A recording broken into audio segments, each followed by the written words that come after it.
बच्चों, आज हम कक्षा 8 नवभारती हिंदी पाठमाला पुस्तक पाठ 4 हेलन केलर द्वारा लिखित एक खुला पत्र का अध्ययन करेंगे। ईश्वर एक द्वार बंद करता है तो दूसरा द्वार खोल देता है, लेकिन हम उस बंद द्वार की ओर टकटकी लगाए बैठे रहते हैं। दूसरे खुले द्वार की ओर हमारी दृष्टि ही नहीं जाती। ये कथन विलक्षण प्रतिभा से संपन्न हेलन केलर का है, जिसने यह सिद्ध कर दिया कि शारीरिक अपंगता उन्नत और विकास में बाधक नहीं है। एक खुला पत्र पाठ के अंतर्गत हेलन केलर अपने परिचय के साथ बताया है कि हमें अपनी कमियों या शारीरिक अपंगता को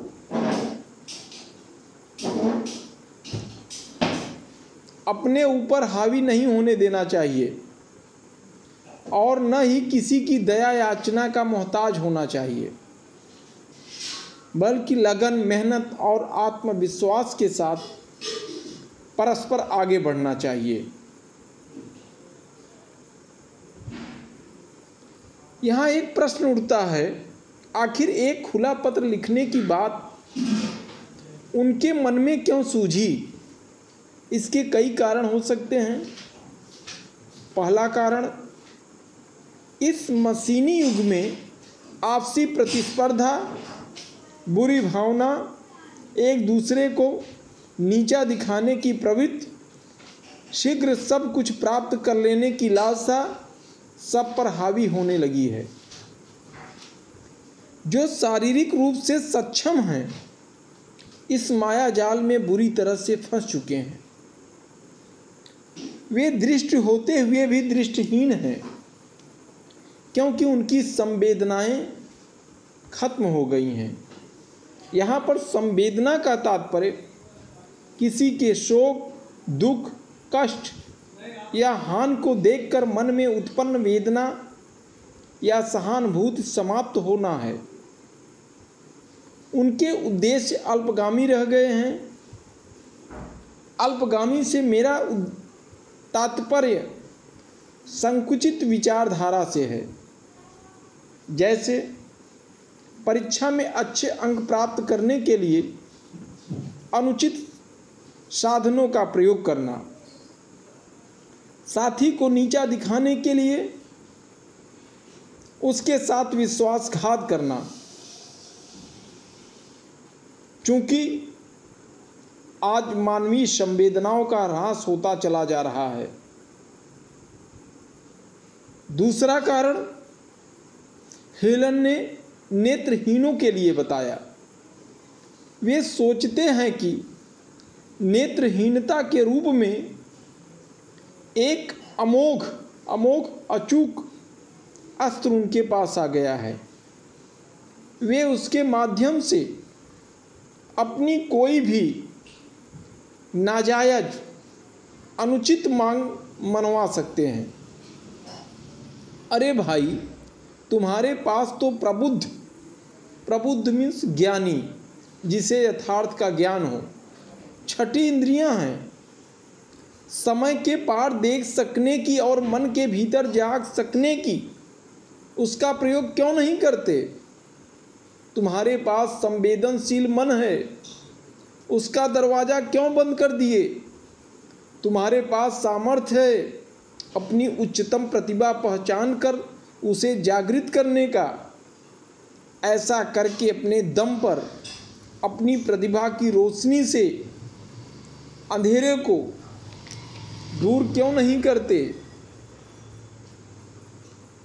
हेलेन का जन्म 27 जून 1880 को अमेरिका में एला के तुस्कुम्बिया के एक संपन्न परिवार में हुआ। 1882 मात्र 19 वर्ष की आयु में एक गंभीर बीमारी,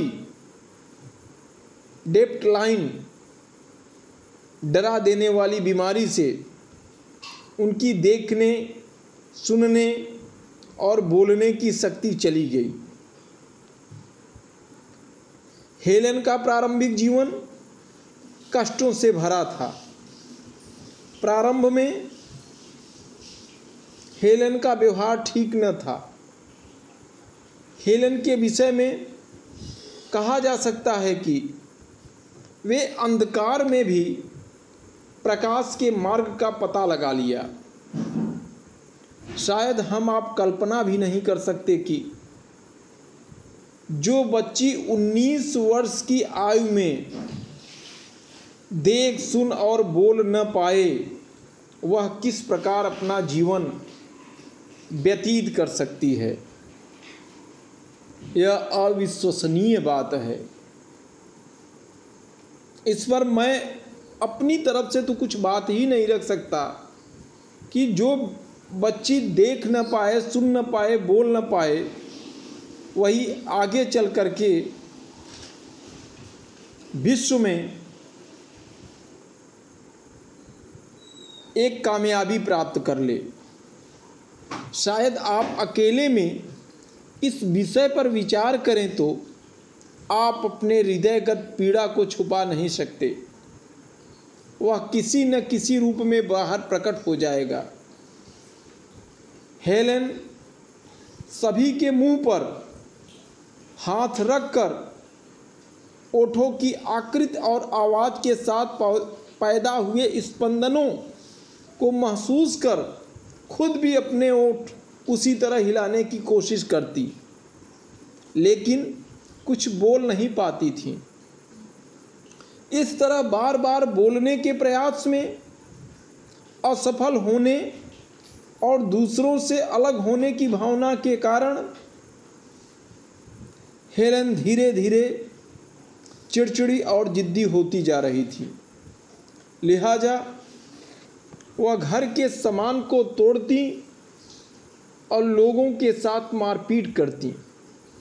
इसका खामियाजा उन्हें खुद चुकाना पड़ता। इलाज के सिलसिले में श्रीमती केलर की मुलाकात डॉक्टर माइकल एलेग्ना से हुई। उन्होंने एक कुशल अध्यापिका एनी सुलीवन को टस्कम्बिया भेज दिया। एनी सुलीवन खुद कुछ साल दृष्टिहीन रह चुकी थी। डॉक्टर एलेग्नास ने उनकी आँखों का ऑपरेशन करके उन्हें रोशनी प्रदान की थी। एनी सुलीवन हेलेन केलर के घर टस्कम्बिया आ गईं। हेलेन की माँ ने सोचा, इतनी कम उम्र की लड़की हेलेन को क्या पढ़ाएगी। हेलेन अपंग होने के साथ साथ जिद्दी स्वभाव की थी। हेलेन एनी अपना ज़्यादा समय उस पर लगाने लगी। एनी ने उनके माता पिता को समझाया, उसे लाचार असहाय समझकर उस पर दया न दिखलाएं, बल्कि उसे अपना कार्य खुद करने दें। इस बीच एनी और उसके माता पिता, एलन के माता पिता के बीच मनमुटाव भी हुआ। एनी हेलेन की माँ से कहा, हेलेन की भलाई के लिए वह हेलेन को उससे दूर रखना चाहती हैं। माँ एनी के बात से सहमत हो गईं। उन्होंने बड़े सब्र से उंगलियों द्वारा लिखना पढ़ना सिखाना शुरू किया। वे एक दिन मुझे एक पंप वाले नल पर ले गईं। उन्होंने पंप से निकलते पानी के नीचे मेरा हाथ रखा। शीतल जल के स्पर्श के साथ उन्होंने दूसरे हाथ की हथेली पर पानी लिखा, वाटर। चमत्कार हो गया और सब कुछ स्पष्ट हो गया। मुझे मेरी अभिव्यक्ति के सुर मिल गए थे। फिर मैंने कभी पीछे मुड़कर नहीं देखा, ऐसा हेलेन ने लिखा। मेरी शिक्षिका एनी में बहुत धैर्य था। मेरी परेशानी का हल उन्होंने प्यार और विश्वास से ढूंढ निकाला मैंने भी उन पर हमेशा भरोसा रखा और कभी उनके प्रति अपनी आस्था में कमी नहीं होने दी। आज जब मैं शिक्षकों और शिक्षार्थियों के मात्र औपचारिक संबंध को देखती हूँ, एक दूसरे के प्रति उनके विश्वास और आस्था की कमी को महसूस करती हूँ, तो मेरा मन रो उठता है।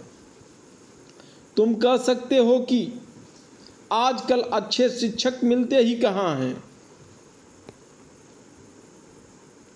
तुम अच्छा विद्यार्थी बनकर क्यों नहीं दिखला देते? शिक्षक की कसौटी पे खरा उतरने के लिए तुम्हें भी प्रयास करने होंगे। सन 1896 में एनी कैब्रिज स्कूल में प्रवेश मिला। पहली बार मूक, बधिर और दृष्टिहीन बालिका जो उच्च शिक्षा के लिए दाखिला प्राप्त की। वे दिन इतने कठिन थे कि मुझे दिन रात मेहनत करनी पड़ती थी। मैंने पहले ब्रेल लिपि द्वारा और फिर टाइप द्वारा लिखना शुरू किया। मैंने स्वयं की अभिव्यक्ति करने के लिए अपनी कहानी लिखी, मेरे जीवन की कहानी। लिखने का सिलसिला एक बार चला तो चलता गया। वह दुनिया जिसमें मैं रहती हूँ, अंधेरों से बाहर, टीचर आज पुस्तकों द्वारा मैं अपनी बात दूसरों तक सहजता से पहुँचा पा रही थी। मैंने जीवन का एक मकसद पा लिया था। देखने, बोलने और सुनने की क्षमता न होते हुए भी संप्रेषण करने की क्षमता पैदा करने का, संप्रेषण माध्यम अभिव्यक्ति का माध्यम करने का था, अपने जैसे अन्य लोगों की स्थिति सुधारने का। मैंने कभी हार नहीं मानी और अपनी कमियों को खुद पर हावी होने नहीं दिया। यह प्रमाणित किया कि जहाँ चाह है वहाँ राह है। इसलिए मेरे प्यारे बच्चों, अपनी क्षमताओं को उभारो और उस क्षमता को विकसित करने के लिए अपनी अभिव्यक्ति का माध्यम ढूंढ निकालो। इससे मन की आंखें खुल जाएंगी और दुनिया रोशनी हो जाएगी। हेलन केलर का उनके 28वें जन्मदिन से कुछ सप्ताह पहले 1 जून 1968 को निधन हो गया। हेलन केलर ने संकल्प, कड़ी मेहनत और अपनी कल्पनाशीलता से अपनी कमजोरियों को अपनी ताकत बना लिया और पूरी दुनिया के सामने एक उदाहरण प्रस्तुत किया।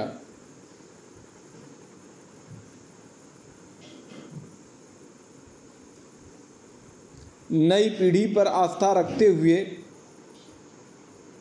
तुम्हारी हेलन केलर। धन्यवाद।